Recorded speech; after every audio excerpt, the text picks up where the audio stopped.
Salam sejahtera, terima kasih karena bersama dengan saya di Nazlin Unity Channel. Kali ini pendedahan yang Anda tunggu-tunggu. Rupa-rupanya podcast baru-baru ini yang melibatkan Rafizi Ramli sebenarnya ada satu perangkap yang ramai tak sedar. Rafizi Ramli menunjukkan kepintaran beliau yang sebenarnya. Rafizi Ramli sengaja mahu dibakar dalam podcast tersebut. Dengan kata yang lain, niatnya memang nak bunuh diri. Niatnya memang nak dibunuh diri. Tetapi tanpa orang sedari, ada satu niat Rafizi yang tak pernah orang dapat jangka. Yaitu Rafizi nak perangkap, Rafizi sebenarnya nak perangkap Lian Xianxi. Apa perangkapnya? Apa niatnya? Niatnya bukan jahat. Niatnya cukup untuk memberikan pengajaran kepada kita semua dan cukup untuk mendedahkan perkara yang melibatkan Najib, bosku Tun Razak. Sebenarnya dalam podcast tersebut, perangkap tersedia yang tidak pernah orang sadari telah dipasang. Podcast yang bakar menteri baru-baru berlaku antara Rafizi Ramli dan Lim Xianxi telah menimbulkan perbincangan hangat antara penyokong masing-masing. Ada yang kata Rafizi Ramli dibakar hangus. Ada yang kata Lim Xianxi juga dibakar hangus. Tapi orang tak pernah sedar, rupa-rupanya ada perkara tersembunyi yang telah pun berjaya dilakukan. Bagi penyokong Rafizi, mereka mendakwa Rafizi telah berjaya menyempurnakan misi dengan sempurna. Misi utama untuk mendedahkan identiti Lim Xianxi berjaya mencapai matlamatnya. Mungkin betul, seperti dakwaan sebahagian penyokong Lim Xianxi, tidak ada istimewa mengenai pendedahan itu.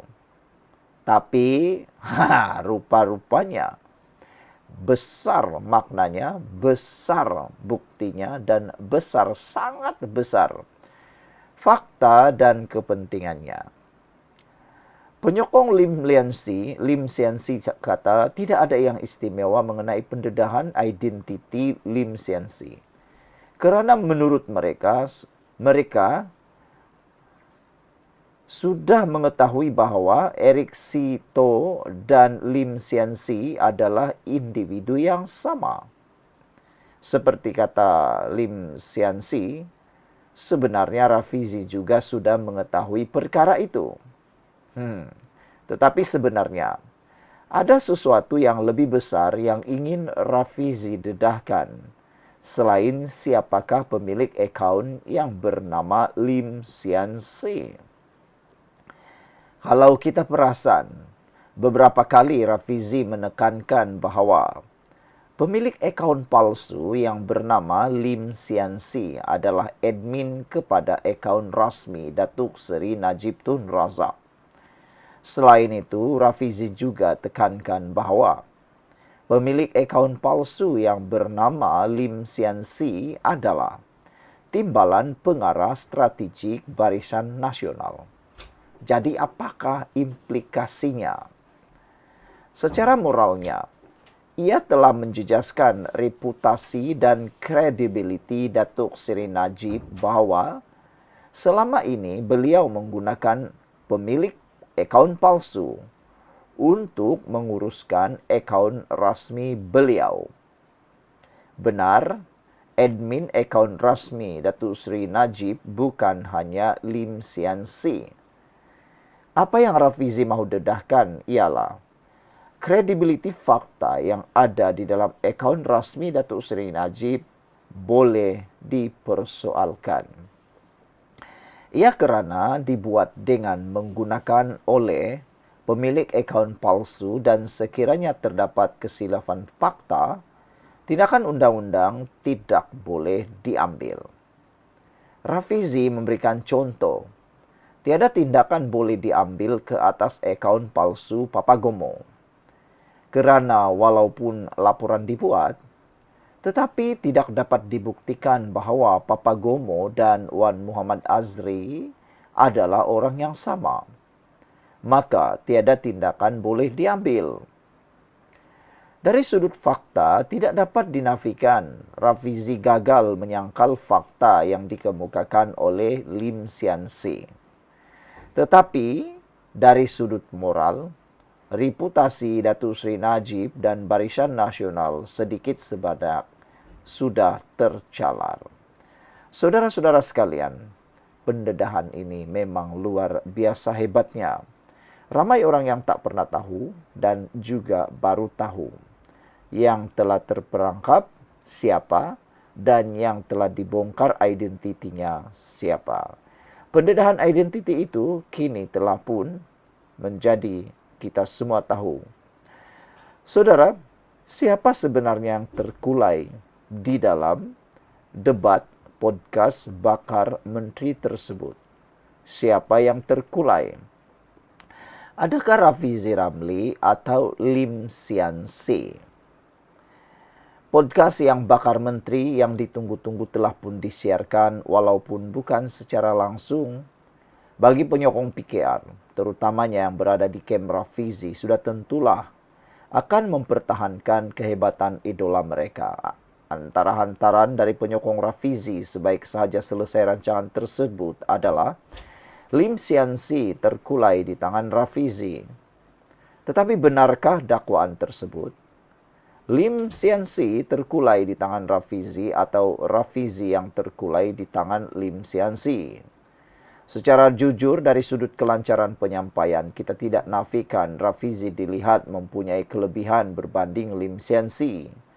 Rafizi yang berbahasa Melayu sudah tentu akan bercakap dengan lebih fasih berbanding Lim Sian Si yang berbangsa Cina.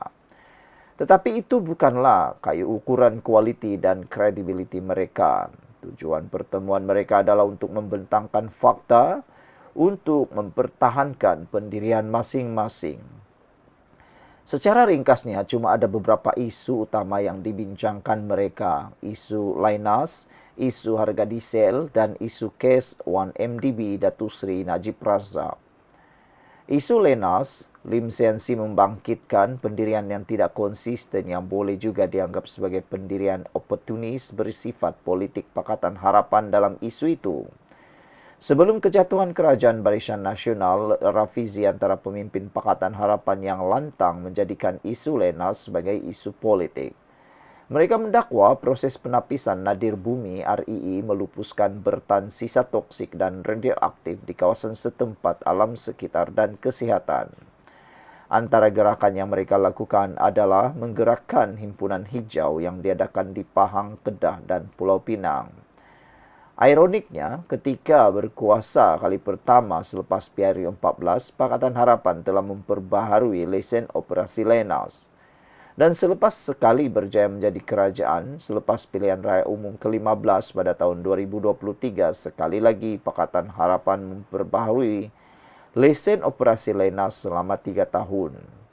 Alasan Rafizi adalah ketika berada di era Barisan Nasional, Lainas menjadikan Malaysia sebagai simpanan sisa nadir bumi.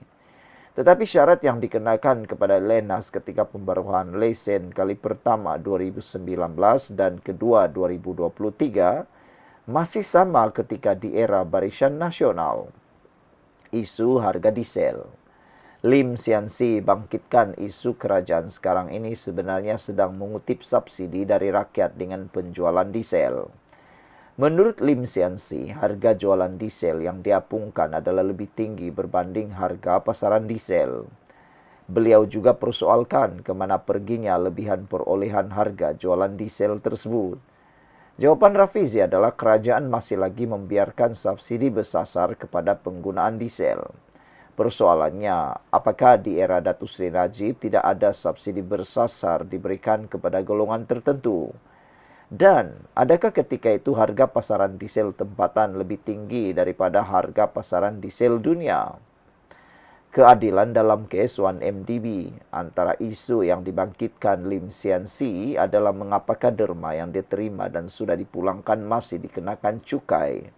Dan bila sudah dipulangkan, bagaimana Datuk Seri Najib mahu membayar cukai tersebut? Beliau memberikan analogi sekiranya beliau pinjam duit dari kawan dan kemudian duit itu dipulangkan semula. Adakah ia boleh dianggap duit yang boleh dikenakan cukai? Sekali lagi Rafizi cuba memutarbelitkan apa yang dikatakan Lim Sian Si. Rafizi mendakwa Lim Sian Si telah memberikan fakta baharu dengan mengatakan duit tersebut bukan duit derma tetapi adalah duit pinjaman. Ianya dibantah oleh Lim Sian Si dengan mengatakan analogi adalah berbeza dengan fakta. Secara ringkasnya, Rafizi masih cuba berretorik dengan memutarbelitkan fakta. Siapa sebenarnya yang terkulai? Rafizi atau Lim Sian Si? Sekian untuk kali ini. Jangan lupa tinggalkan komen Anda